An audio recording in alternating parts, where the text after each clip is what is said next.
All right. What do we got here?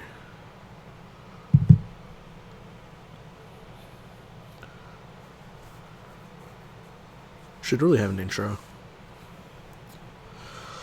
We'll figure that out later.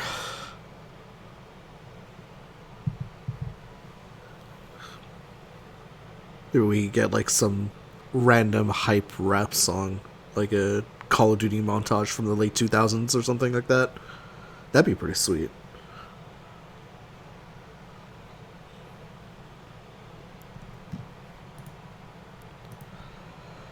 The question is if I'm too lazy to implement such a thing. I mean, it would just be a completely black screen with a counter in this default font that I'm using. E double? What's E double? Is that I don't know what that is. Not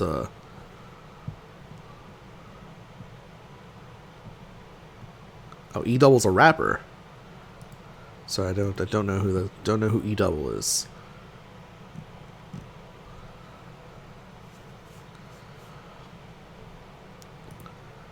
Rest in peace. Rest in peace. E double, what's up, Ice Pop? Have they started yet? Should probably pay attention to the game. Okay, they haven't started yet. No, that'd be hype though if I had like some, just like a black screen with like a little timer, and then just random rap music playing in the background. That'd be pretty sweet. You've heard this and stuff with some COD montages, fair. But it's 2023, so we gotta have more recent stuff. Alright, looks like they're getting ready. Wait, check out this newest, once they reveal their characters, check out this newest increase in production value. Oh, they have to reveal their characters first.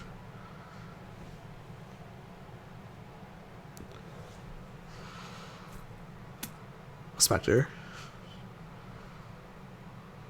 Wait, check this out. Check this out. Wait, where is it?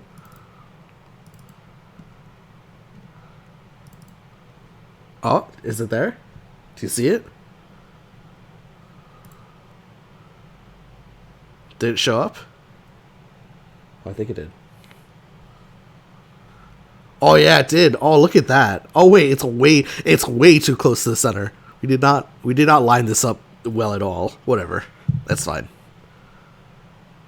Look at that. Production value increases by 1,000-fold. As soon as Chykka would reveal his character, then we can get this show on the road.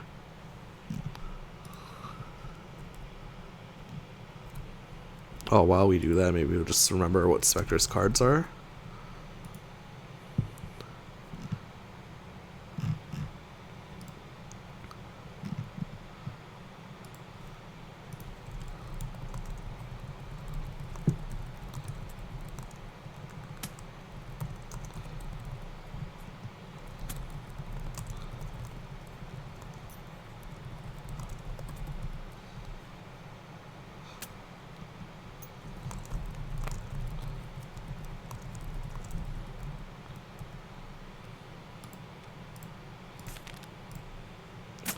To the Akuma.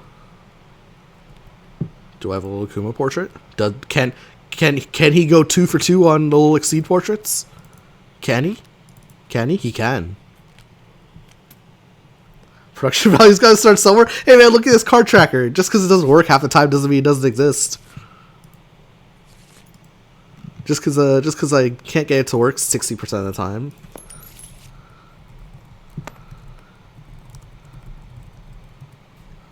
Doesn't mean it doesn't exist.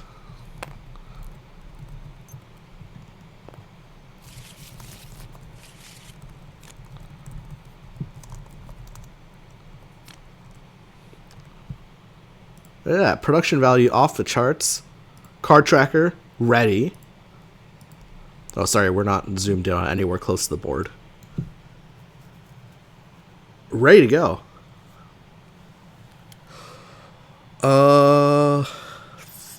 I don't even know why I do a countdown, because I'm not going to cut it. But anyways, this is CPAT here with another Exceed commentary. Today we have another match from A Man for All Seasons. It just doesn't feel like a tournament proper. I feel like there needs to be more oomph in the tournament name. I'm not really a huge fan of that, but the tournament name is A Man for All Seasons. It's found, run in the Breakfast Club, which is like a fan Discord. I'm not really sure. I think they're like focused on custom creations, but we have no custom characters today. We have Jin on red side here with the Spectre Knight. We'll take a look at the Spectre Knight UA. When you initiate a strike after setting your attack, you may seal 2 cards from your hand face down if you do before advance 2. So pretty expensive stuff here, being able to seal cards. Of course, Spectre can interact with his sealed area afterward with a number of boosts that involve striking from it, etc., etc. We should actually switch to that. And we have Chykka here on the Akuma. And Akuma's relatively simple UA. Your attacks have critical, both players have +2 power. So Akuma, a little bit of a glass cannon here, especially when you look at his cards. No purple or green to be seen here. No armor, no guard. But can really pump those red numbers up really high with that UA. And then of course on backside he just gets +3 power instead. +3 power is just really good for breaking certain key breakpoints such that you can't really trade back. Just don't die to defensive EXs if you're Akuma. Right off the bat, we're gonna see we're just gonna see an EX strike here from Chykka. This is really aggressive. The options that can be are, where is this? Could be Godo. Don't think it is. Could be that's 6 power. Could be Tatsu or could be EX dive. And actually, we are gonna see the Godo here. Jin just attempting to mitigate some damage with the focus. Maybe would catch the EX dive or the EX Tatsu off guard, but no, it is just going to be the Godo dealing 4 damage after armor. Focus will of course miss, but Jin can replace the card that he just spent. I guess Godo is not really a card that is super important. Akuma, especially in this matchup, I feel like you don't want to be standing too far away from Spectre, because otherwise he'll just UA you a bunch. So maybe this seems okay. This defensive option no longer exists. And we're going to see the expenditure of 2 force in the form of the Dread Reaper. And to boost... what's this one again? Dash Slash. Seal your hand face down, then draw until you have 4 cards in hand, then strike with the card from your sealed area. Very interesting boost. I feel like this boost I see more often than not just for a reload over this kind of actually sealing a bunch of cards. But we're actually just going to see... so we're going to see Jin strike with a card from a sealed area and then also uses the UA. So right now he already has 6 cards sealed. Doesn't have a ton in hand though, so his attack will have before advance 2 on it. Options that we're looking at here, something like a Throwing Sickle, maybe a Bounding Soul as well, maybe a Spike. And it is the Spike, however, Akuma just nopes out of there, nopes out of the Spike. Back to range 4. Spectre spent a lot on that. Spectre spent a boost and then sealed a bunch of cards. Akuma just preps. Sitting at range 4, I mean the range 4 options we have, I mean we identified them already. Where's the Tatsu and the Dive? Notably, Spectre can't use his ability on defense, so I mean Akuma just saying, okay, I'm gonna prep here. If you use your ability here, you're gonna be spending 3 cards this strike, only gonna be down to 1 card. Let me just sit here and prep and build resources.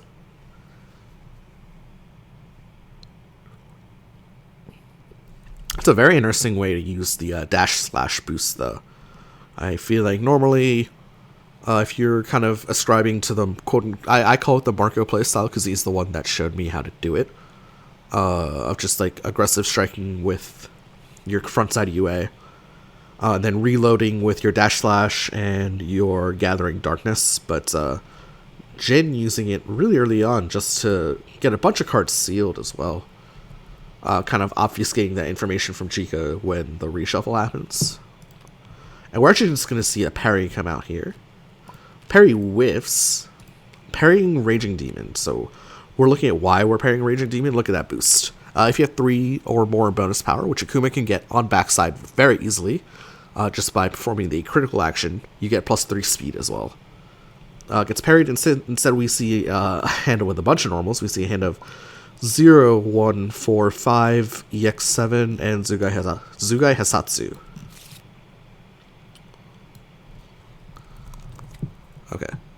So just gonna ask if there was a draw for end of turn. I'm assuming this is gonna be parry focus coming out. One focus already down, but now both hands are known. We see a hand of Spider Scythe and Barrier Lantern 4 and 5 here. So interestingly enough, both hands are known. However, Chykka does have a known focus in hand. Right? Yeah. So probably going to need to get rid of these normals here if you are Spectre. I mean, you can get rid of them technically by striking with them, or like you can boost... you maybe boost Barrier Lantern into an advantage chain, perhaps. So we'll strike with the card from your sealed area, and on hit, return this card from your hand. And we are just going to be sealing way more cards here. So I'm assuming this is going to be like a throwing sickle to gain advantage, something like that. Maybe a second assault. I don't think that Jin would go down to 0 cards in hand and not gain advantage somehow. Would be my guess, but who knows. I think this is the first time I'm seeing Jin play. Okay, just kidding. We're going to be striking with the Spin Scythe here. Spin Scythe will go first. On hit, we'll draw 1 card. We'll deal 3 damage to the focus. And of course, Chykka will hit back for 4.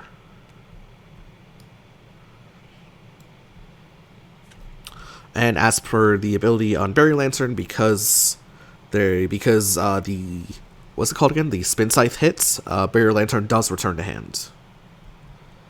But this is a very spicy Spectre play early on, in that there's a whole bunch of cards in the sealed area. I feel like you normally don't see this. A lot of Spectres don't seal so aggressively here, which is definitely interesting to see. But also, yeah.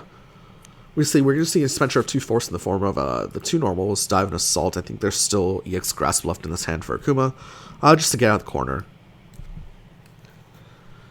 Notably, with both Spin Scythes down, that's kind of the option that gets Spectre out of there with the far advance. But with this down, it's actually really, really safe for Chykka to move out the corner. Spectre's just going to prep, and now we're going to see Akuma start to boost. We see a +2 power. Hit, add this card to your gauge. I mean, we know what the threat here is. It's the EX Grasp, right?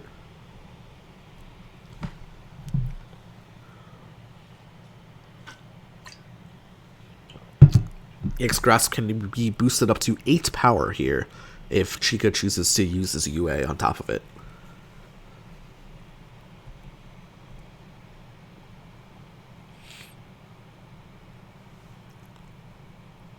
I also believe this was the last known card in Chykka's hand as well. So, outside of the EX Grasp, there's 4 unknown cards here in this hand.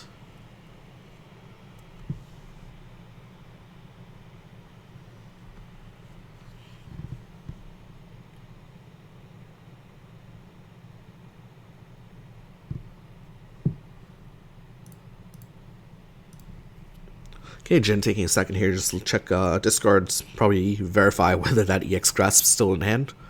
It's still there.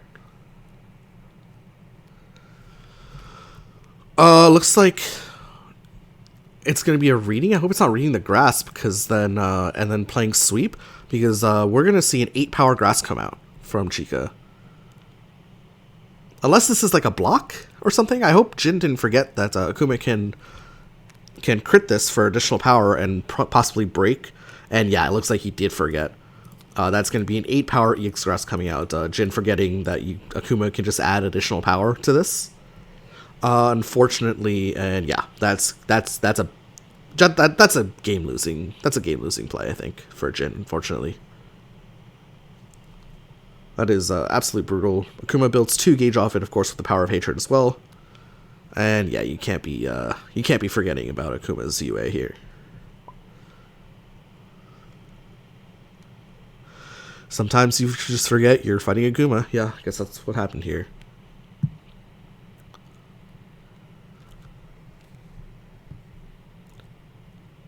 And yeah, especially with Spectre's kind of low resources here, I think it's gonna take it's definitely a very, very uphill battle here for Jin to take this game 1. It can definitely happen, but especially just a lot of these. So one way that I would say that so you can make a comeback against Akuma is if Akuma chooses to play an on-curve critical offensive attack, you hit him back with the defensive EX with the +1 speed, right? The issue with that is, of course, we have a billion sealed cards here, so the chances of EXs even existing in this deck are really low.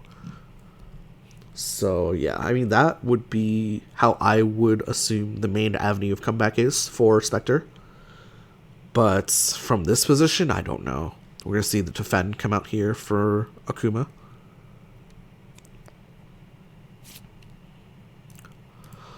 Defend makes... is this really a threat here that we're dealing with? The demon. I think Jin just prepped there. Okay, we're now boosting light if as well. This mix-up is now incredibly scary, whatever we're trying to threaten here. Defend just means that these kind of mid-speed shapes just come alive. You know, cards like Hyakushu under curve. Although with the light, I mean, Hyakushu's now above curve. Demon threat as well. You don't even need to exceed to win this game if you're Akuma. I mean, this is... Okay, so we're going to see the Dread Reaper come out here. This is going to be a +2, +1 now strike before close 2. I don't think we know... we don't know what this card is. Akuma is +1 on speed. So I feel like if there's a Go Shoryu in hand for Akuma, this is the above curve DP option. I think that just comes out in a lot of cases. Akuma actually just going for the Wild Swing. Okay. I mean, setup successfully diffused here if you're Jin. Grasp will beat the Wild Swing defensive assault because this is a 5-power grasp. 4 after armor, of course. The assault will be stunned.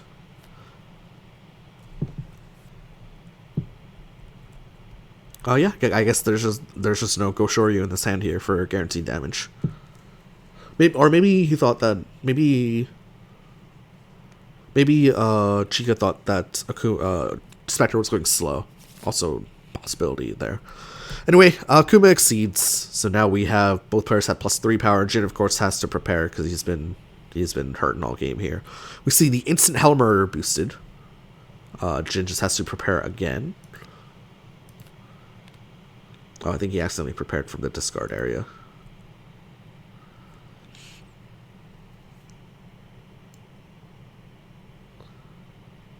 Oh, they never did the grasp hit effect. Oh, whoops. Huh. I don't know how to handle that. I think we just kind of have to let it go through, just because it's been too long. Dang it! That's the first rules thing I've missed in a couple games. I've been really good with that, but I forgot. But I think we just kind of have to let it go here, because it's been 3 turns at least. I think Chykka himself has taken 3 turns. I think he's prepared once, he's boosted, and he's exceeded. Oh well, we'll let it go. Whoops, that is 100% my fault. Anyway, looks like we're gonna see Chykka strike here. I mean, your ignore armor option is this. It hits for 7. And that's exactly what we're doing here. Jin just saying, yeah, I'm gonna lose the strike. Yeah, it is the Hyakushu, just as we predicted. Spectre down to 7 HP. 7 HP in a dream. Akuma still has that gauge. Even has the EX Go Shoryu in his deck still for just guaranteed damage. We see the wall climb come out here. This is a boost I've never seen before, if I'm being quite honest. Now move 2 after advance 4. It's an interesting one. When paired with the UA on offense here, means Spectre can come here and then escape any slow that Akuma tries to throw. Unfortunately, sitting at range 2 just means you are just going to die to a Shoryu in a lot of cases, unless you go speed 7. And we do know that EX Go Shoryu is live for Chykka here. 6 in hand, 8 in deck. Like, not definitely non-trivial odds that the EX Go Shoryu is available for Akuma at this stage. Especially when we see Chykka prepare over boost there. That's pretty scary.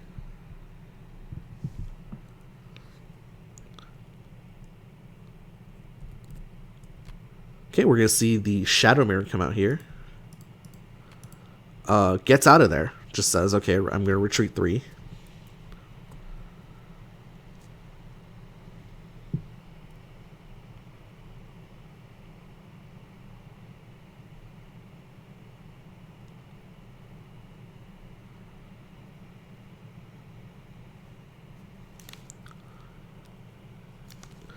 Okay, Chykka spends 2 force in the form of Demon Armageddon to move into range 3. I mean, makes sense, right? You don't want Spectre to initiate with the range 3 mix-up here, all the way at range 5. It's, I mean, you're probably not going to lose this game for Chykka anyway, but still, you don't want to let Spectre have an avenue back into the game.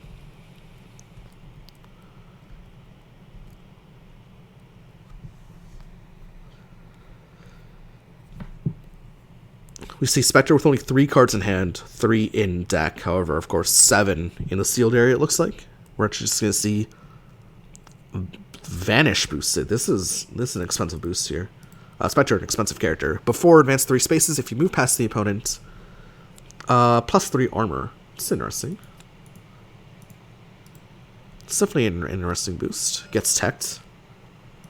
Well, that is kind of sad because you just spent 3 force on that boost. And just gets teched immediately.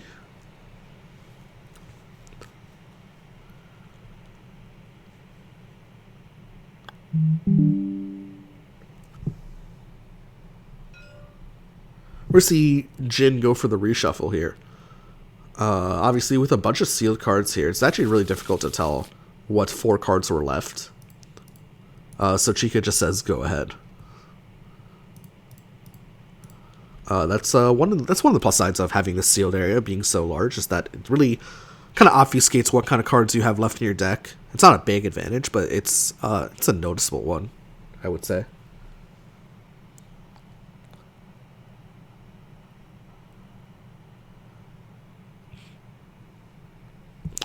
Spectre, of course, still has the after advance 4. Only 1 gauge, so I mean, Spectre on backside can use this before advance 2 on a UA, on his UA on backside, but not on front side. Okay, we're gonna see the second instant Hell Murder come out here for Chykka. That's plus 3 speed, plus 3 power on crits. Gets teched. There's a little bit of a shining hope. Akuma has 1 light left to his name. I think there's a speed boost in here too. Yeah, Spite on Tatsu. We see the Hyakushu boosted here, interestingly enough. So now Strike, the opponent sets their card first. This is, like, interesting if you want to, like, set up an EX, or if you want to see if your opponent's wild swinging, basically. You want to see if your opponent's EXing, basically. You still do get the speed tie win. You do also get this card added to Gauge as well, so it's not completely useful. And yeah, it looks like Chykka going for the EX in response. Which is exactly what we had predicted, funnily enough. Jin, however, does wild swing the block. So this is going to be, what, a 8 power EX Tatsu coming in. We'll have to spend 3 force to mitigate the damage if you are Jin here. Jin opts not to mitigate all the damage. Will advance 4, so kind of gets out of there, funnily enough. Especially Chykka, who has no ranged options left, I believe. So, I mean, it's out of there. Still down, like, 5 to 23, as far as HP is concerned. Chykka probably going to just reshuffle at some point, if I had to guess. Doesn't really have a ton of those options left.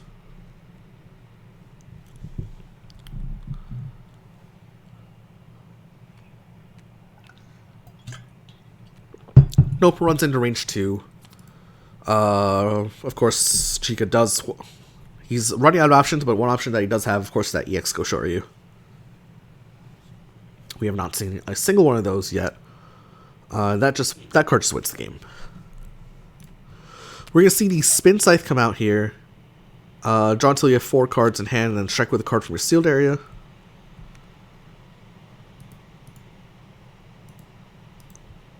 There is a wealth of options in that sealed area, at least. I have a feeling this is just going to get met with... well, let's see. No seal means that we're going for a Goshoryu. Looks like they were just stuck in the deck. However, wow, okay. Gets met with a Spider Scythe. So Spider Scythe, of course, is Spectre's own DP. Will win the speed tie here. We'll deal 3 damage. We'll go for the push 1 as well. And, of course, Dash Slash has hit gate advantage as well on that. So still alive for now. I mean, that was a pretty expensive strike. Okay, and into a light. Okay, there's a game plan here. I mean, it's not a game plan that soaks up 20 HP just yet, but it's starting to build, starting to coalesce. Chykka just really did not have Goshoryus for the longest amount of time. Was playing like he did, but obviously you can play like you do when you have such a low deck size.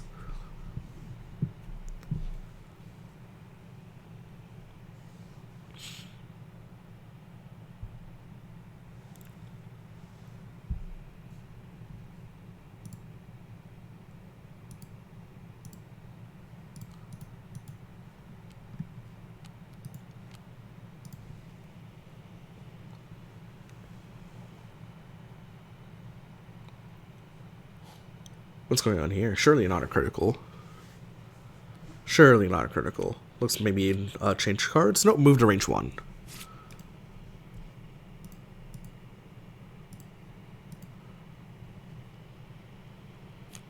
Whereas speed doesn't matter.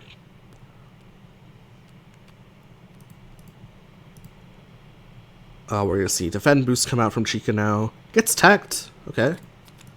This card tracker is all wrong. Just completely ignore it. Not even close. Not even close to being right. Chykka with only 1 card left. Keep in mind, Jin has already reshuffled. Jin's almost decking himself out. He only has 5 cards left. I guess they only have 5 cards left. I don't really know their pronouns, but how is Jin gonna get out of this? 5 cards left in deck, 20 damage. I mean, that's another downside of having a large sealed area, is that when you reshuffle, you're gonna have less cards in the deck naturally. You see the parry come out. Parries the reading successfully. It's a hand of 1/2 Goshoryu. Whoops. Did not mean to do that.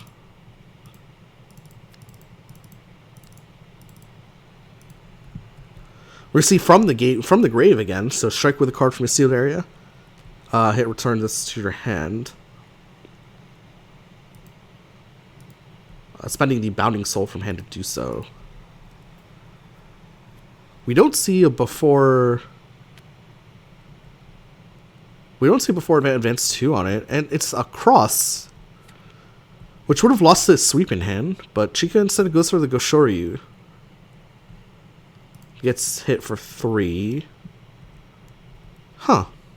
That was definitely an unexpected strike for sure. Or we just see a CC here from Chykka. Just get rid of those no normals. Yep, CC2 drawing 3. That's interesting. That's an interesting one for sure. The only issue is, well, Chykka has 26 cards in deck and 17 life. Jin has 5 cards in deck and 5 life. This comeback would be very improbable if it happened, I think.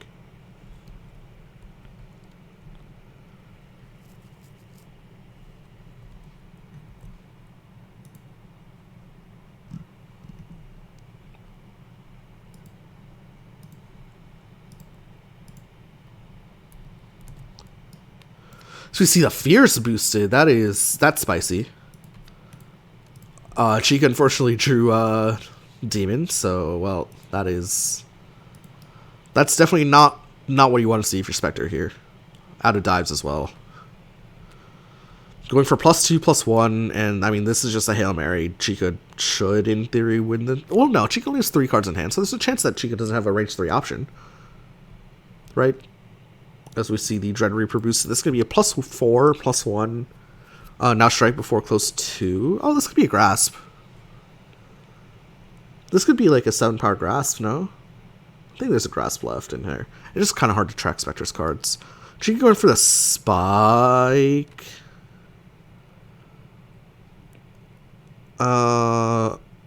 Spike is... I mean, Third Sickle wins the speed tie here.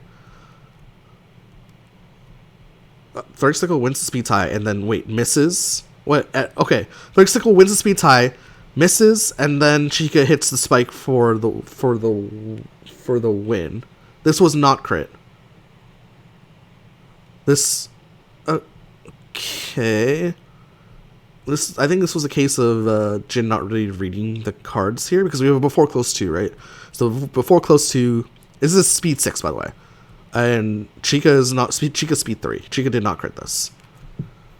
So the Throwing Sickle goes first. After retreats into Spike's range, and then Spike pops back for 5, and that's game. Yeah, just some misplay. Although we look at the hand and there's nothing here. I mean, let's be honest, Spectre lost this game. Spectre lost this game on the turn that Grasp was red, and then the known EX Grasp came out and beat the sweep. Because Jin forgot about Akuma UA. That's when the game was lost, but... I mean, there you go. Chykka takes game 1 with the Akuma over the Spectre. So this is a tournament where it's not best of 3, but you have to play all 3 games regardless. So it's a team-based tournament, and then so your scores are summed with your teammates' scores, and then whoever wins that wins the quote-unquote week. So yeah, we're playing all 3 games regardless of whether they're 3 stomps or 3 close ones.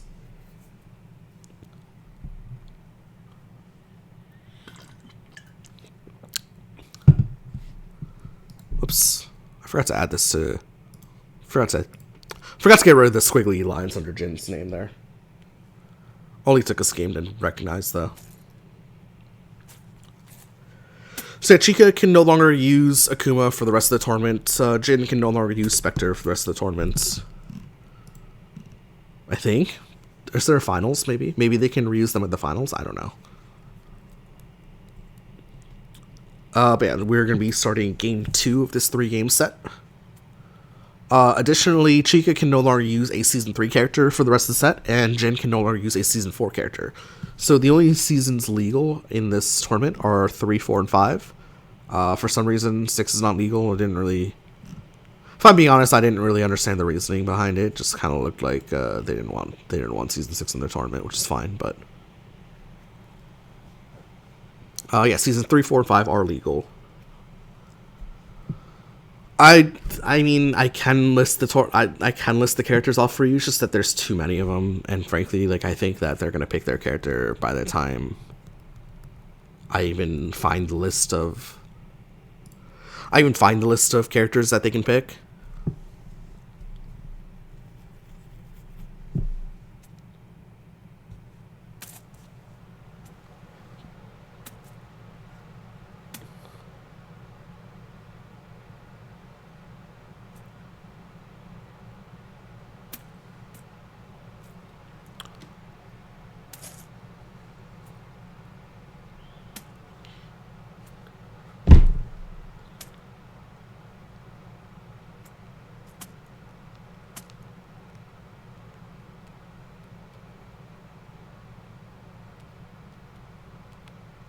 Okay, and we are going to see... Oh, wow. We're actually going to see 2 good characters here. We have Jin bringing out the Hazama against Chykka's Beheaded. I feel like I've not seen Chykka's Beheaded before. I've not seen Jin's Hazama before either, so this should be an interesting one for sure.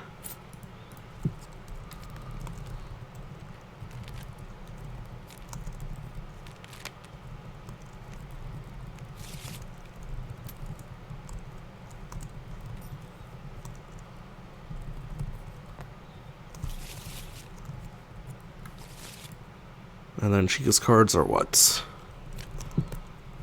Dive attack. Oh. I'm trying to put these in order. I don't know why. Dive attack. Bow. Twin daggers. Whip. Phaser. Wave of Nile. And then this guy has... I'm Astral. I don't even know what it's called. What's Hasuma's Astral called? It's got some really long name. Hungry Darkness of 1,000 Souls. Sure. 1k souls. Okay, looks like Chykka, despite having won the last game, will go first. Don't really know what's going on there. Oh wait, we gotta change the characters as well. As Chykka just preps turn 1. I don't know why Chykka gets to go first here. Unless for some reason the only thing I can think of is Jin decided to go second. Don't know why you'd ever do that. And we're just going to see the most unconventional... This is the most unconventional turn 1 I've ever seen. We're going to see Falling Fang. This card is just an insane card. As a boost on turn 1 to advance 2 and then draw 1. Hasuma's preferred range is like right around here. It's like 2 to 3. I mean, if we look at the cards here, right? Above curve range 3, on curve range 3. I mean, like, whatever card could boost. Range 2, ignore armor. Range 1 to 3, slow. Yeah, Hasuma's definitely a character that can... We'll actually take a look at Hasuma's UA now when we have a second. When you initiate a strike, after sending your attack, you can spend 1 force. If you do, you can place an Ouroboros at range 1. As Chykka boosts defend. And we'll take a look at Chykka's kit later. Did Jin not draw for end of turn?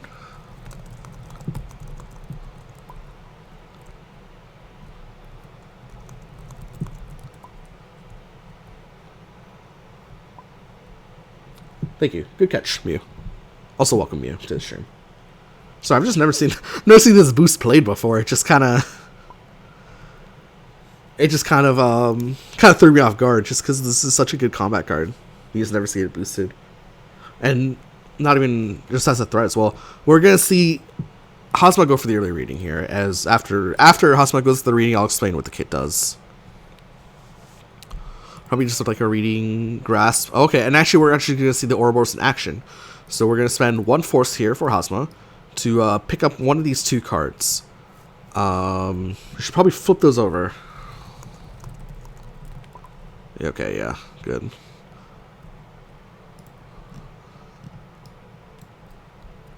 Okay, so basically one is a real and one is a fake. So the real one means that on reveal, Hasuma basically teleports here as the reading whiffs. We see a hand of 0-1, EX dive attack, 1 of each ultra, and an infantry bro.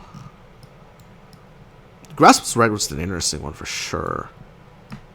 Because what's going to happen on reveal of the combat cards, Hasuma's either going to teleport here, or it's a fake and he's going to stay put, and he can do this on offense for the cost of 1 force. I don't know why Grass was red here. The only grasp being red makes sense is if this is his own grasp, unless he's going for like a trade situation. Don't know why you do that. Right? I mean, 178 obviously not live. Yeah, so basically, let's say that the grasp reading was successful. What's going to happen is Hasuma's going to immediately teleport here before like range is checked and everything. We're gonna see EX dive attack come out here, and it was it was a trade play. It was a trade play. Hasuma just wanted to trade with the sweep. Instead, gets the dive attack, which will, I mean, do the same thing. I don't know why. I don't know why. Okay, so the thing is, when you could have played like a fake one and then not get hit by grasp and then still go for the sweep afterward, but it's felt like just a waste of force just to do a mix up that wasn't really that cute. Technically, like, the job was done, I guess, but I don't know. Also, wait, did Chykka not take the full damage?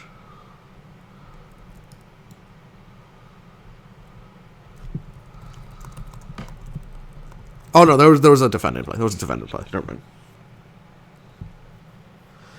I don't know. It just felt like a really. So the thing is, like, you can do cute mix-ups as Hazama. The only issue is Hazama's a good enough character that you don't need to do cute mix-ups, in my opinion.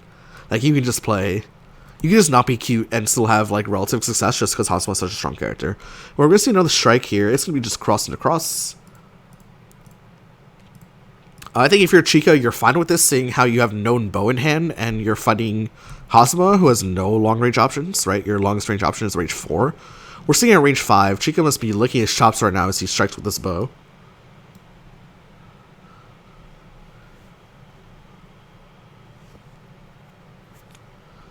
Okay, we're just going for the wild swing. What does wild swing the block? Okay, sure. This is going to be a 4 power bow coming at you.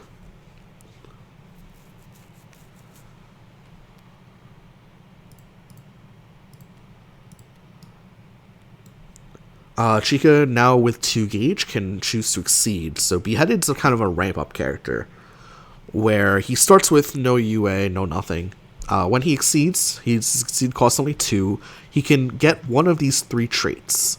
He can get Tactics, which increases the range on his specials and ultras. He can get Brutality, which increases the damage. Or he can get Survival, which gives him a little bit of extra defenses on his specials. So Beheaded, definitely a character that doesn't start off the strongest, as we just see, I think, prep. Prep again from Jin here, still sitting at range 5. So once again, still can't hit. I mean, if Chykka draws another bow, then that's fun times. We see a parry come out here from Chykka, parrying maybe something like this Ultra, if I had to guess, because of the boost. I feel like Jin would be the kind of player that has that boost. So we see a hand with Shovel Knight normals for some reason. We see a hand of Spike, Grasp, Hungry Coils, EX Devouring Fang, and a Rousing Fang. It's an interesting hand. Doesn't do a whole lot at range 5. But then again, no Hazama in hand does anything at range 5, so we're probably going to see a move-in with a... Actually, it doesn't have the boost. I was about to say, that boost... Hazama does have a free move-in boost on Venom Sword, but doesn't have Venom Sword in hand.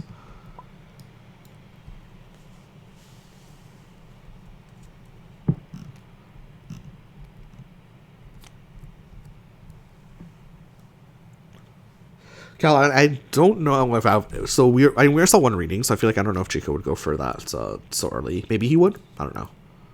So we see the expenditure of 2 force in the form of, I believe, the 2 normals to move to range 3.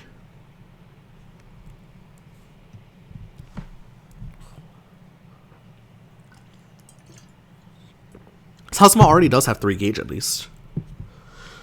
Wonder if range 3... with 1 falling Fang down, of course the above curve option for Hazama here. I wonder if that's enough for Chykka to say I'm going to exceed. Maybe it depends on hand. I almost assuredly it depends on hand, but I wonder if that's enough.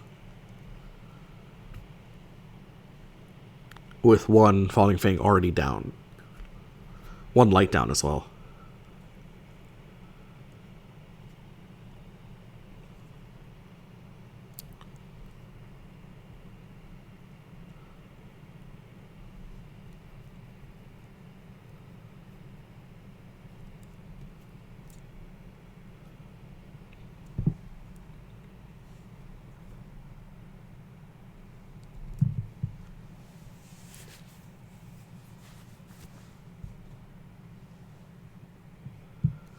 So we see our first real break in the action here. Chykka takes a moment to think on how to handle being given range 3, but I mean range 3 is Hazama's best range, so we did see a hand of 1 Hungry Coils. There's a chance that EX could be drawn, but nope, we're gonna see Chykka go for the exceed here, just as we predicted. And we'll bring out the Tactics, so Specials and Ultras have +1 range. At range 3, we're looking at a card like Twin Daggers now 1 to 3. Dive Attack is no longer an attack. Whip becomes 1 to 4. And Assault Shield also hits at range 4 as well. And Wave of Denial becomes kind of a DP shape. We're going to see a singular card being struck into that, but we're going to see it's paired with an Ouroboros. Spending the block from Gauge to do so, interestingly enough. Ouroboros range 2. This is interesting. I'm not really sure what benefits Hazama here at range 2 that's not range 3, so I feel like this is fake. Like what, focus? It is fake. It is the Rising Fang into the sweep. That is no good. So the Rising Fang will go first. Will have to be validated as well. So that's a cost of 2 force in the strike for Hazama. We'll go first, hit for 4. We'll then lose all armor. I'm assuming there's a validation step that is happening here at some point.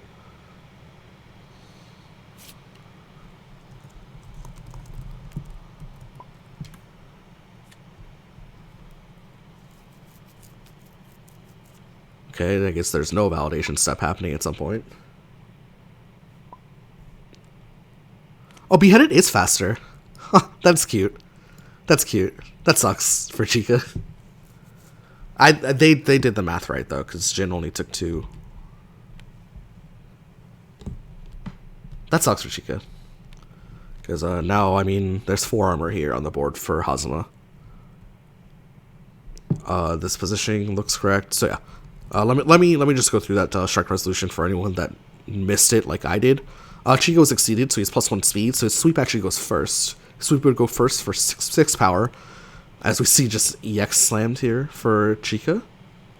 Is this an EX? Oh, Jin just looked like he was gonna play EX Hungry Coils, but anyway, we'll get to that later. And just goes for the Watt Swing instead. EX dive into the focus.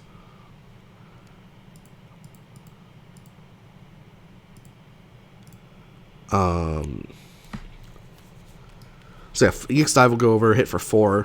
Focus will miss, so we'll draw a card. I'm assuming Jin drew a card there. But yeah, in that last strike, that sweep actually went first, which meant that the armor for Rising Fang was not lost, and Jin only ended up taking 2 damage because Chykka gave himself extra speed.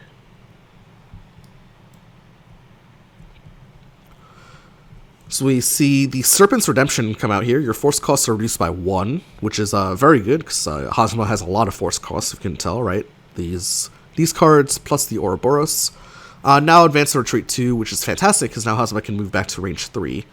And we're going to see the Spartan Sandals come out here for Chykka. So push 2, take another action into a strike, and I'm assuming this is going to be second bow.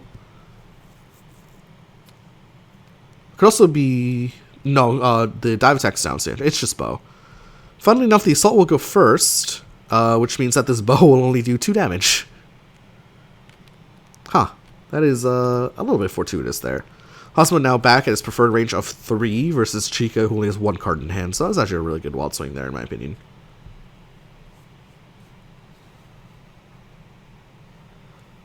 I think they did the damage right, Mew. I think they did. I think they took 3.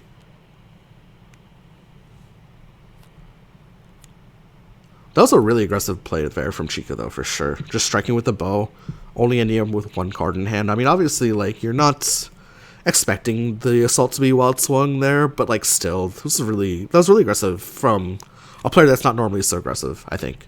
As Chykka just prepares, we're now sitting at range 3 for Hazama. I mean, Tactics is in play, so we are looking at an above curve option, the Twin Daggers. Even if you don't get the full value off the hit effect, that's still an option that we have to be concerned about here for Hazama.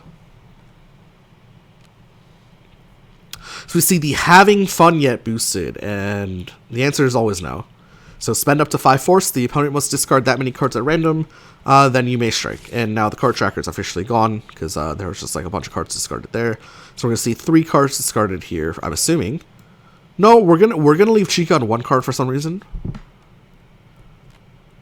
We're just going to strike with the EX. I think this is known Hungry Coils, isn't it?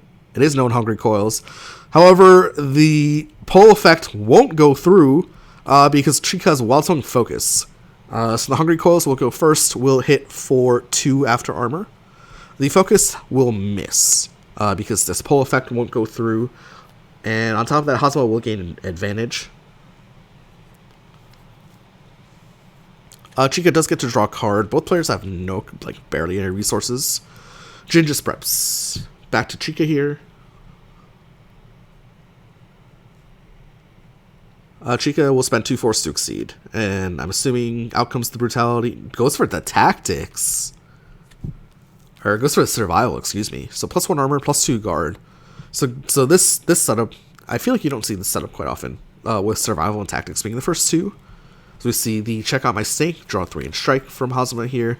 But this means that Beheaded is going to be low damage for a little bit, right? I mean, if we took a look at these damage numbers, there's nothing to write home about. We're going to see a singular card being struck with here. Notably, this does have some interesting interactions with cards like Falling Fang, right? So Falling Fang will not stun out any special now. Hungry Coils will not stun out any special now. So we see an expenditure of force for the Ouroboros, 1 force in the form of the Grasp. And I'm assuming this is going to be an Ouroboros to 2. I don't know if it's real or not. I feel like the last time we saw an Ouroboros to 2, we sussed out that it didn't help the situation in any way possible. So, and it did turn out to be fake. But yeah, the survival here, actually, if we take a look at the damage numbers, right, performs well into the Falling Fang and the Hungry Coils. We see Chykka cross out, and it was real. I don't know why it would be real if you're going for the Rising Fang. The Rising Fang will, of course, take no damage as Chykka crosses out. Oh, maybe it was fake. Maybe it was fake. Whatever. This is the board position that they're in. Went for the slow and got crossed out. Spends the turn of exceed as well, with the +1/+1 does Beheaded. So I guess, I mean, in a way, like, job done for Hazama there, right? Job done for Hazama. However, I mean, we're looking at life totals here, right? 18 to 17. Beheaded is about to exceed again, right? Doesn't have the... Okay. Actually does, with the Fierce, now setting up for this above curve Wrenching Whip here. 1 to 4. Not too much power, but a ton of speed. Gets teched here by Hazama, and we're gonna see the immediate exceed here. So now we have all 3 traits here. We'll take a look here. +2 power on specials and ultras, +1 max range on specials and ultras, and a little bit extra defenses. So this is pretty scary. The card here that we're looking out for at range 4 is something like a Wrenching Whip. I believe there are actually 2 copies left. Where is this?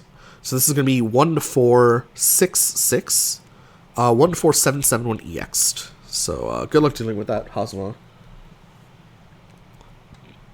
Gets parried immediately.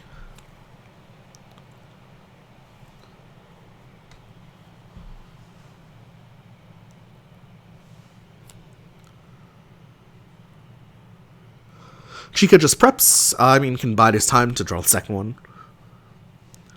Though I believe that because dive attack and infantry bow are down, the only other ranged option that would hit here would be the assault shield, which is kind of slow. So we see the reshuffle come out here for Hazama. As he draws the Astral. 4 gauge, not really going to help. Just going to be burst next turn. We're going to see the Giant Killer hard casted by Chykka here. Did Chykka even pay for it? I'm assuming he did. Gets teched, and then Chykka boosts Fierce instead. So we see the bursts come out here for Hazama. Draw 2, take another action. Second action will be probably figuring out how to deal with this Wrenching Whip, if I had to guess. Draw 3 and strike, so obviously the answer's in the deck for Jin. Or at least that's what he thinks. Doesn't have 3 gauge for the Eternal Coils, unfortunately. Funnily enough, this board positioning means that, okay, EX is a lot better. I was about to say, this board positioning means Falling Fangs are basically useless. But no, we're going to see an EX bumps this up to 4 power at minimum. So we can't just trade with survival. That's going to be another Ouroboros as well, on top of that. This one is almost assuredly real, Ouroboros to range 3. It's an EX, could be basically EX anything, which is kind of unfortunate for Chykka here to deal with. Your fastest option is going to be speed 7 in the form of the Falling Fang. You're going to have something like an Assault, maybe a Hungry Coils in there. This actually does ruin Chykka's setup a good amount, just having this EX. So otherwise the Wrenching Whip was just so free. But having the EX there for Jin is very, very good.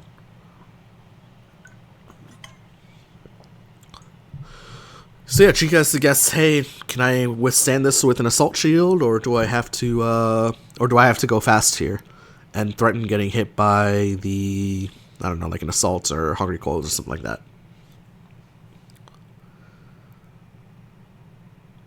And it's a pure 50-50, right? It's not, there's no reading involved, it's just what did Jin draw, basically. Okay, we're going for the Assault Shield, and it is the Hungry Coils. The Hungry Coils will do 4, will have 4 power on it. However, this Assault Shield will hit back for a billion. So yeah, we'll take a look here. Hungry Coils will pull 4. That is not 4, but it's okay, because Assault Shield will close 2. Hungry Coils will hit for, what? 1 after armor. This has 3 armor on it. 3 armor, 4 guard. And then this Assault Shield will hit back for 7. We'll hit back for 7? Is it 7? Yeah, it looks like it's 7. No, it's 9. Okay, that sucks. That's all shield hits back for 9. Because we have +2, +2, +4 off the hit effect. Beheaded succeeded as well, so there'll be 1 extra damage. This Assault Shield hits back for 10. So Chykka successfully guesses that Hazama goes fast and gets the biggest reward possible out of it.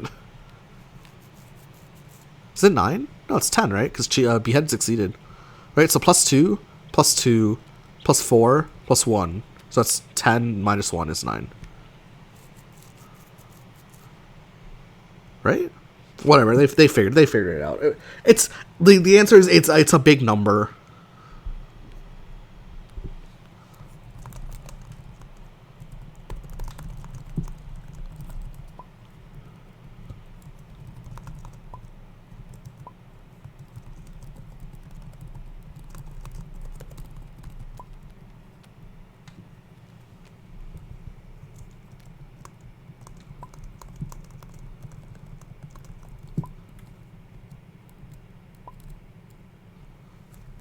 +2, +2, +4, +1 equals 10.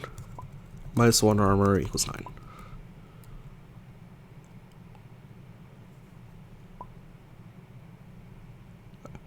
Okay, we got there. That's what matters. We got there. As we see, the having fun yet boosted, spend up to 5 force. We only need to spend 2 force here, though, for Hazama, because, of course, Chykka only had 2 cards in hand. Not really getting the full value of these having fun yet, but, I mean, good enough.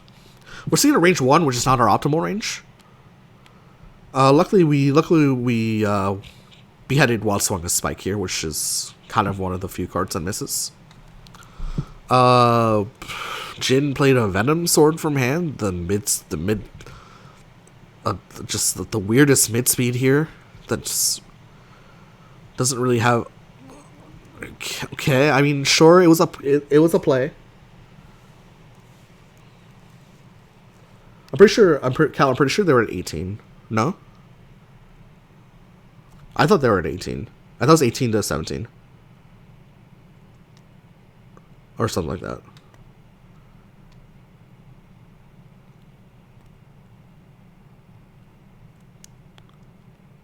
I think it was 18 Hazama, 17 Chykka.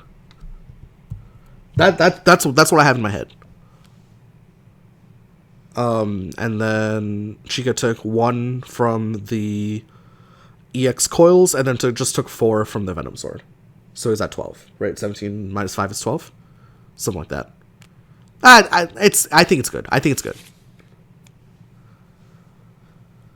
But thank you to the chat for keeping me honest, of course, as Chykka goes to the reshuffle here. And Hazama going for the Exceed. This is just guaranteed value here for Hazama. We'll take a look at the Exceed side. Ouroboros, you can put your Ouroboros basically anywhere. Fun. You can put both of them at the same time, fun. But look at that OD effect. Deal 1 non-lethal damage and gain 1 life. So we see Hazma tick up to 10, Beheaded tick down to 11. Hazma finds himself at range 4, which is not the best range for Hazma. Wants to be a little bit closer, although getting a little bit closer is a little bit tricky here when you have all 3 traits up, especially the tactics. As we see the Shadow Serpent boosted again, I guess we just don't value this as a combat card at all. Definitely did not draw for a turn.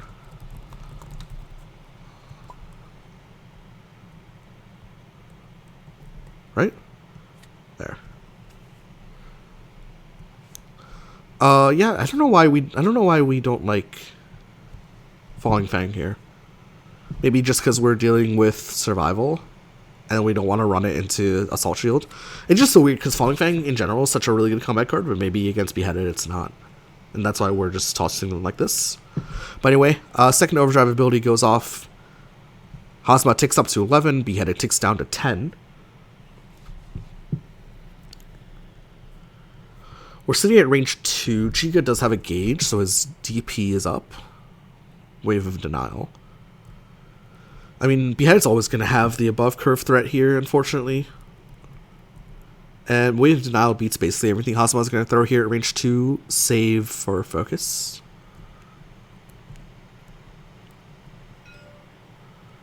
We're seeing the expenditure of 1 force, so now Hazma can place both his Ouroboros, maybe creating a little bit more of a mix-up, although we kind of generally know where Hazma wants to stay in life.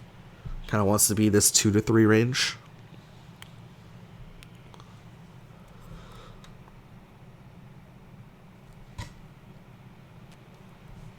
Check Hazma deck, yeah, okay.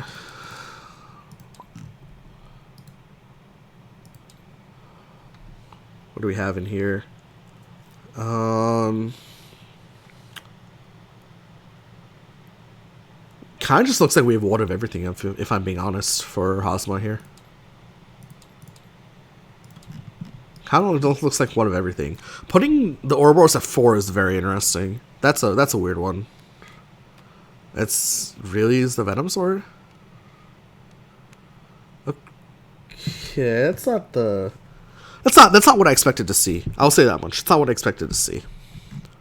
I feel like this Venom Sword just loses to so many combat cards that Chykka could play. Literally loses like all the specials basically. Also puts you at 4, which is like such a bad place to be defensively with only 1 gauge. And I don't like this Venom Sword at all. But Chykka Wild Swing's block spends 1 force in the form of a grasp to take no damage. But I mean, now it's time for the whip, or it's time for the bow. It's time for one of the two, right? Surely.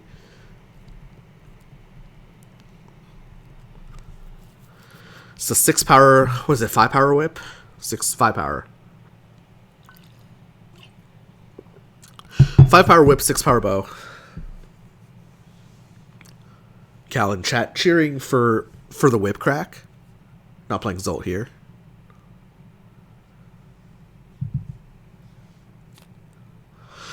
Chykka goes for the prepare, so just didn't have that option in hand, I'm assuming, because I feel like you'd always strike with something there if you had it. Hazma ticks up. Beheaded ticks down. Hazma goes for the wild swing, spending a force, probably just moving to range 3, if I had to guess.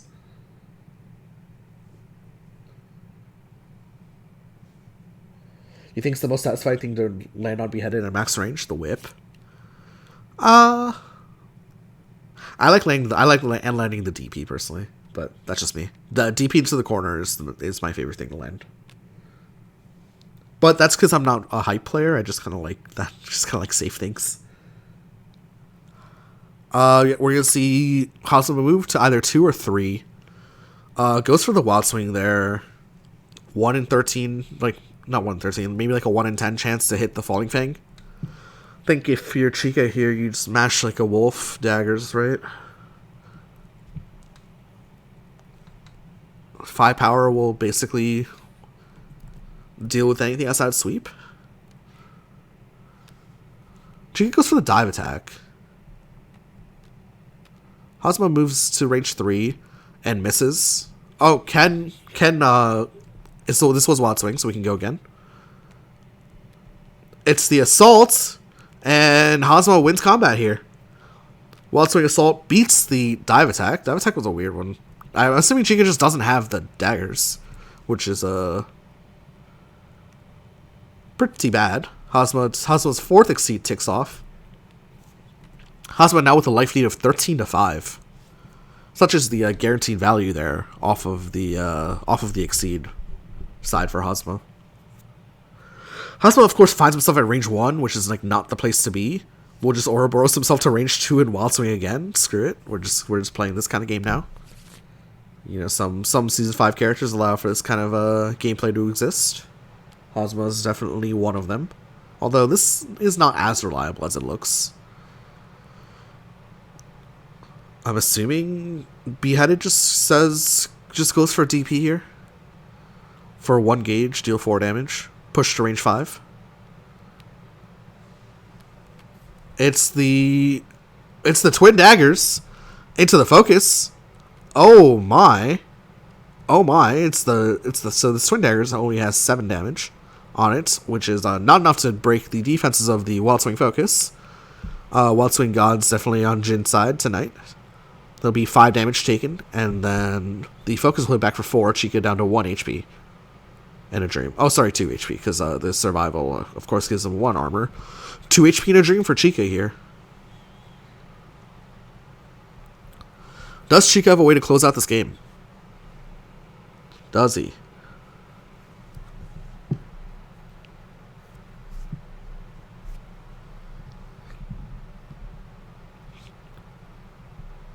Just sucks because I feel like every single time I've like called out a play, Chykka just doesn't have the play in hand. It feels like because it's like the plays I'm calling out are quite obvious, right? Just based on the numbers and probabilities and all that. But just Chykka just doesn't have that play every single time, which is a little bit unfortunate. But Chykka can definitely still do this. I mean, definitely advantage Hazma, but Chykka can still definitely do this. It does depend on what cards are left here, but last time we checked, we basically just saw 1 of everything. So it doesn't help a ton as far as... Except, like, I guess there aren't a ton of random EXs left for Hazma.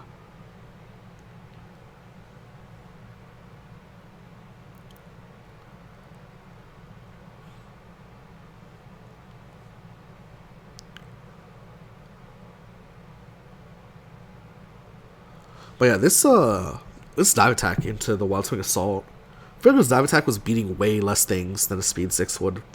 So maybe there was a better... I mean, I'm assuming there was no better option in Chykka's hand, but this dive attack in hindsight looks really bad. Just because Hazma has, like, random stuff. It's like he has, like, 2 extra cards in the Hungry Coils as well. Plus, he can just invalidate Wild Swings, like, no tomorrow, because I guess that's why... Like, because he's got a billion 4 specials, right? Falling Fang, Rising Fang, Devouring Fang. Not salty about Season 5 at all, by the way. But, Hazma's one of those characters that gets me a little. For sure. We're just gonna see... Oh, we're actually gonna see a strike from hand here from Jin. And we are going to be spending the Force to move to range 3. This is actually a pretty impressive win for Hazma, I think, all things considered. Just feels like it was very cobbled together, you know? Although Beheaded is exceeded, so we are dealing with the +1/+1. This does just mean that Twin Daggers just wins the game, in a lot of cases, if you're Chykka, which is kind of sketch if you're Hazma. Twin Daggers is 8 power here, with the little extra oomph from the Behead. Oh, actually, no, it's only 7 power, or 6 power, because, Oh, and it's the Falling Fang. Beats the Wild Swing Dive. And that's a win. I guess Chykka just really expected a spike here, because look at his hand. Had a block and EX focus. Had a billion armor in hand, just must have expected the spike. I guess. And sure. This was the most cobbled together Hazma victory I've ever seen. This was scrappy and I don't like. I'm trying to. I don't. I feel like a lot of. I'm not trying to say like it was a negative win, but like I feel like a lot of the words that you would use to describe Jin's win here are like have like negative connotations. It was a good win, right? I mean, Jin definitely outplayed Chykka here somewhat, but like I feel like a lot of the words that I would use are like scrappy or like cobbled together. You know. Cal says, "Why didn't Chykka just mass CC with his hand?" Yeah, I have no idea what this hand was doing. I have no idea what this hand was doing, and then you like read the spike, and then you don't play your hand. Don't know. But anyways, that is going to be a win for Jin over Chykka. So the score is now 1-1. I believe Jin has to play what, a season 3 character, and Chykka has to play a season 5. Again, I could like look up what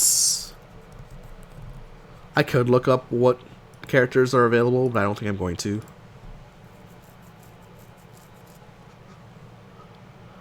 That's definitely a suspect. There are a couple suspect plays there from Chykka. I think the over-aggression, was one on that like really aggressive strike, where they were like range 5 or something, and Chykka just goes for it, only having one card in hand afterward. But I guess that looked worse in hindsight than it did when he actually played the combat card, to be fair.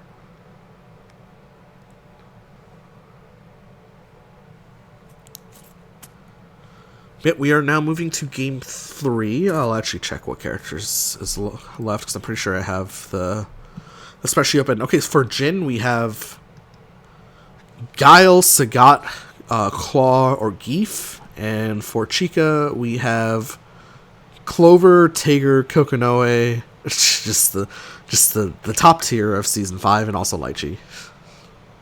I don't think Chykka wastes the Lychee here, so we're gonna see a bottom tier season 5 character here for Chykka. Don't know which one. I have no idea what Jin plays in general.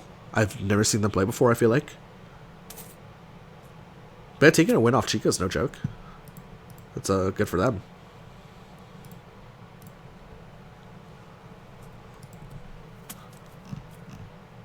This looks like they're just setting up.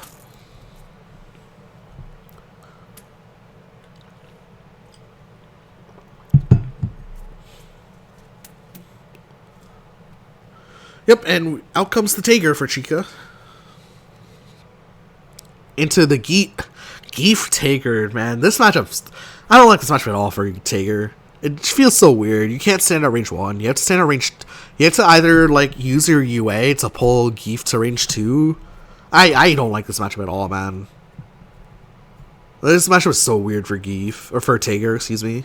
Like, you cannot play like normal Tiger. You have to play so gingerly. I personally don't enjoy this matchup for Geef very much, or for Tiger, excuse me.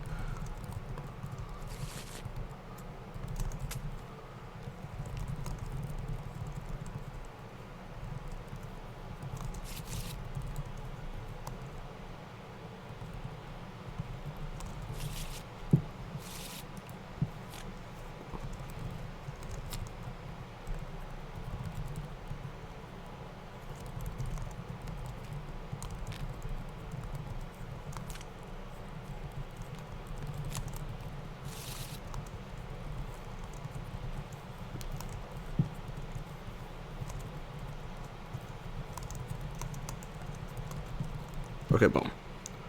Looks like we're ready to go. For some reason, Chykka's going first again. I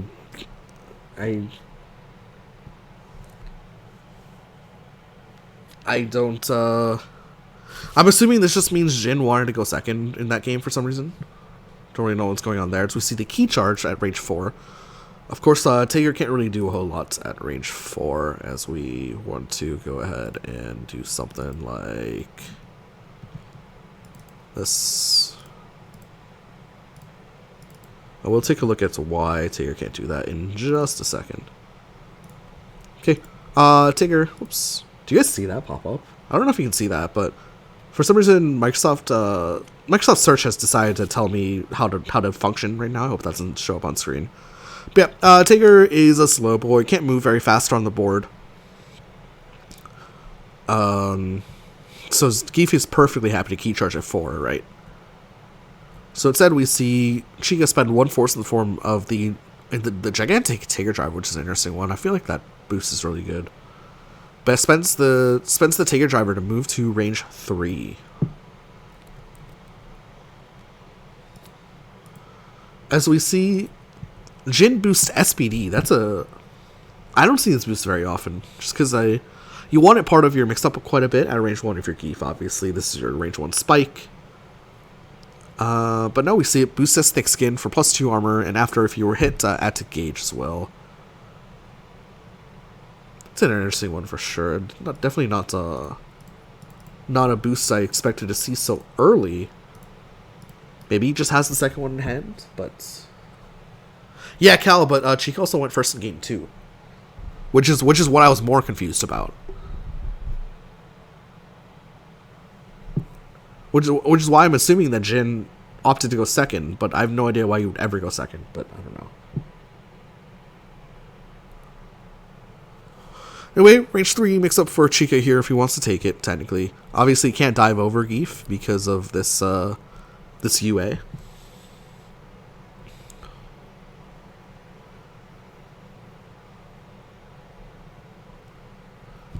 So we see the second copy of the Taker Driver boosted for +3 armor. It's going to be a long game, unless someone has a spike. We now have 5 armor on the board between the two big boys. This is definitely an interesting matchup in that it's one of the few, as we see an expenditure of an Assault, which is like Geef's best normal by a lot, to move to range 2. Range 2... Why, to cross out?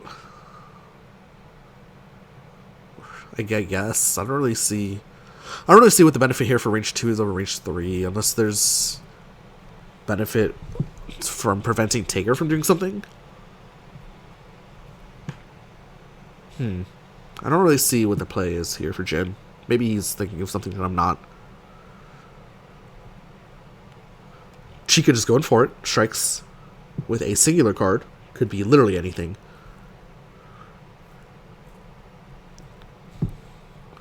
Okay. Where's the response? It's the spike into the focus. Big boy callouts here for Chykka. That's going to go right through the armor, dealing 5 damage to Taker. Taker builds a gauge as well, which is super important for this UA, which is going to be pretty important here in this matchup in a lot of cases, I feel like. As we see the super armor boosted, Zangief saying, "You're not going to stun me again." Chykka goes for the strike immediately onto this. This is just cross. And it's cross into the sweep. Good start here for Chykka. Zangief does build gauge number 2 off that, of course, with the super armor.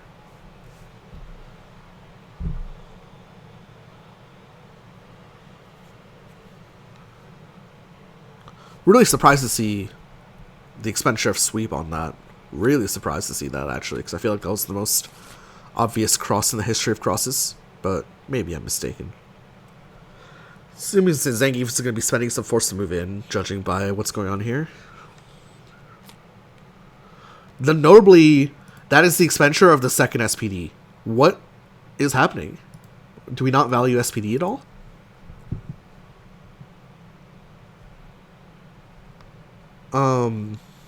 That's an interesting one for sure. Because now Chykka can just kind of armor through a lot of Zangief options, even on front side. Or on front side Geef, right, with only +1. But, you definitely don't see both SPDs being spent here so early if you are Geef, in a lot of cases. Just really ruins your matchup. Your matchup, your mix-up, excuse me. And yeah, look at the punish. Heavy, -2 speed, +4 armor. Try to SPD this.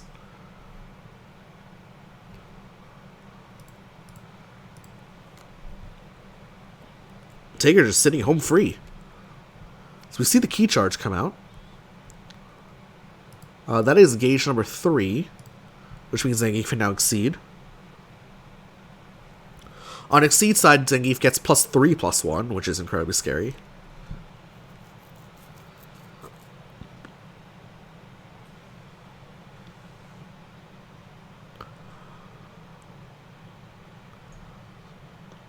Wonder if we see the fabled, like, 1-speed atomic collider here. That'd be pretty funny. To try to catch the cross. Only 7 defenses, but 7 defenses should be enough for basically anything.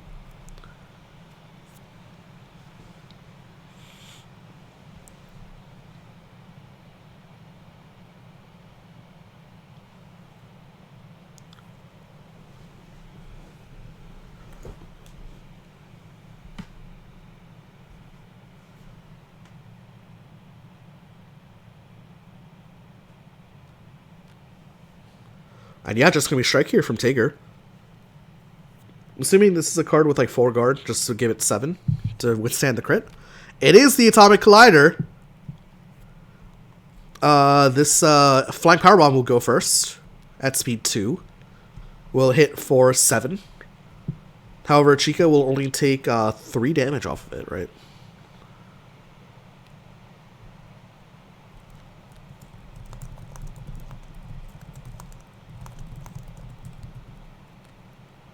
And then the Atomic Collider will hit back for 6. Okay, they fixed it. See, it's easy, man. Easy game to call out.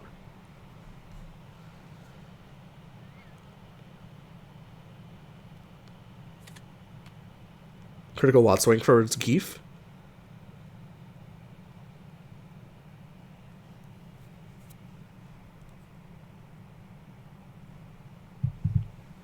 My dive would have been really good there for Geef, huh? Critical Watt Swing is a block for Geef. Into the Crimson Punisher.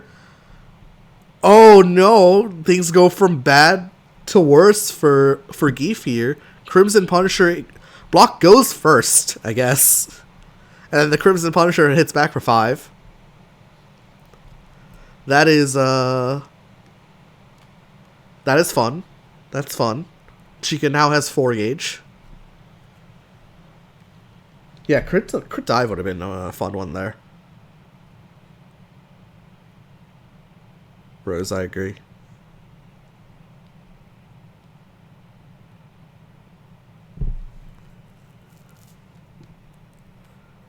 So we see the light boosted for Geef. Does this do anything? Does this do anything?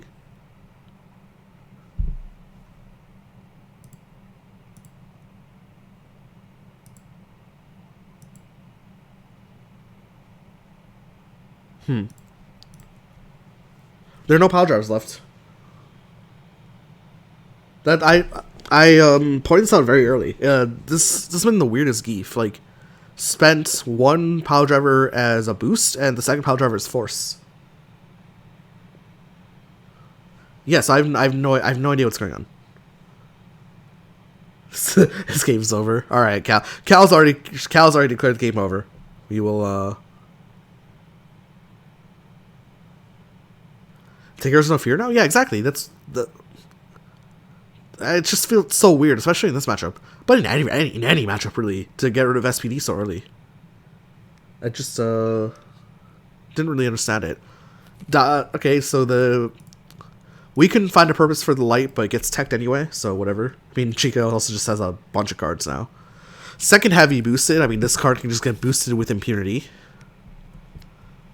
Will get matched by the super armor.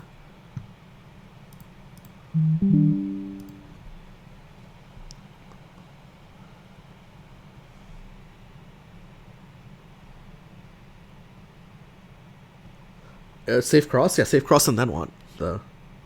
Your safe cross is going to do 1 damage because Tigger has an average of 2 armor per strike, basically. So we see Chykka go for the strike here. Puts Geef in the corner as well. Can't escape easily, unless it's a dive. It's going to be the Crimson Punisher. Funnily enough, the non-crit Atomic Suplex... Oh, actually, no, never mind. This can't be push or pulled. I was about to say, if this... no push. I was going to say, if this didn't have you can't be push or pulled on it, then the non-crit would have performed better, but no. The Atomic Suplex will go first. Will hit for what? 0. And then... the second Crimson Punisher will hit back for 5.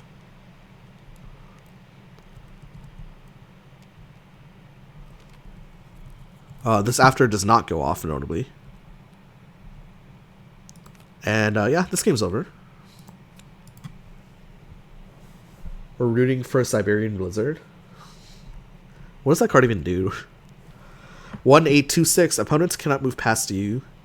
Before close 1, hit draw 2 cards. I've never seen this before. That's a fun card. I mean, Tigger's out of armor boosts now because he's boosted both heavies and both. What's the boost? We'll take Voltic Charge. Okay, Fierce gets boosted for Geef here. I wonder if this is just a pull 2 strike into the Fierce. Nope, just defend. Defend gets teched.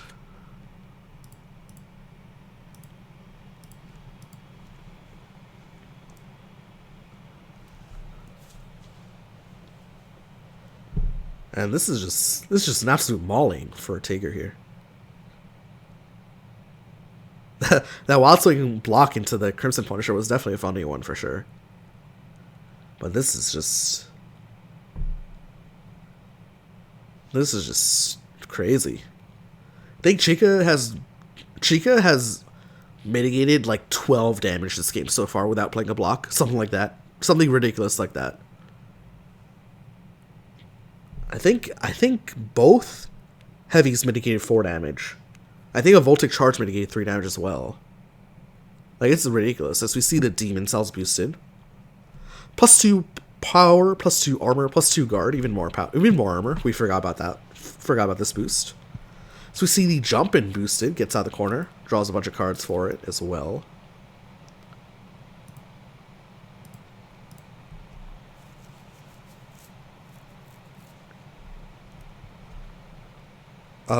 This is pretty scary to deal with if you're Tiger here.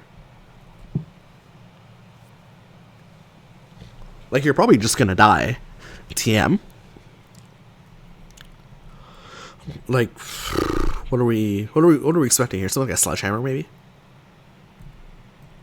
Sledgehammer would be a pretty decent strike, having 8 total defenses here. Would hit back for 6.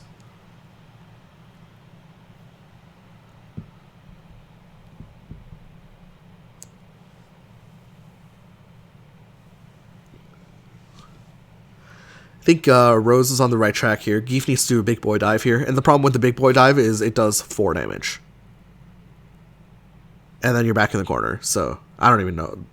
That's not even an answer anymore. No big boy dives. What else? What, you're going to cross out, deal 1 damage? Very fun. We're getting pulled back into the corner. And we're playing Sledgehammer, I'm assuming. We'll take a look at Sledgehammer here. 1 to 2, 6-4. Enough defenses. We're not even critting this. Well, Siberian Blizzard does come out. The Siberian Blizzard is faster, but will not stun the 11 defenses of this focus. So Siberian Blizzard will go first. We'll hit for what? 4 after armor? And then this focus actually just kills. So GG. Yeah, Siberian Blizzard does come out there, so good call from the chat there. But 11 defenses on this focus is nothing to sneeze at. And yeah, that pull too into the corner twice made a huge difference. Chykka definitely knowing his matchup knowledge there of where to stand, standing in this like really like weird spot. I like that a lot. Look at his hand. Oh my. Someone was gonna die soon. But anyway, that is this set. It's gonna be 2-1 to Chykka, and what I don't remember their team name, the Snakes of the Garden or something. Will earn 2 points from this set. I think they also earned 2 points from Rose's set, so they're up 4-2 in this round 1. What's their name? Team name again? Some kind of garden thing. And Banterin earned 1 point here, which is decent. I mean, Jin was up against Chykka, and Chykka is definitely no joke. I think Jin's pointing out the dives that he was looking for here. But anyway, that's going to be it. I don't feel like doing an interview with these guys. I'm kind of sleepy. Might take a little bit of a nap. Thank you guys so much for watching. If you're watching on Twitch, feel free to leave a follow. If you're watching on YouTube, like, comment, subscribe, all that good stuff. We'll see you next time. I don't know when next time is. Probably, maybe... I don't know if I'm free tomorrow, actually. If I'm free tomorrow, I'm assuming this is going to be set tomorrow. But I don't know if I'm free tomorrow. But at some point over the week, there will be more Exceed content coming your way in this team-based tournament. But until then, guys, take care and bye-bye.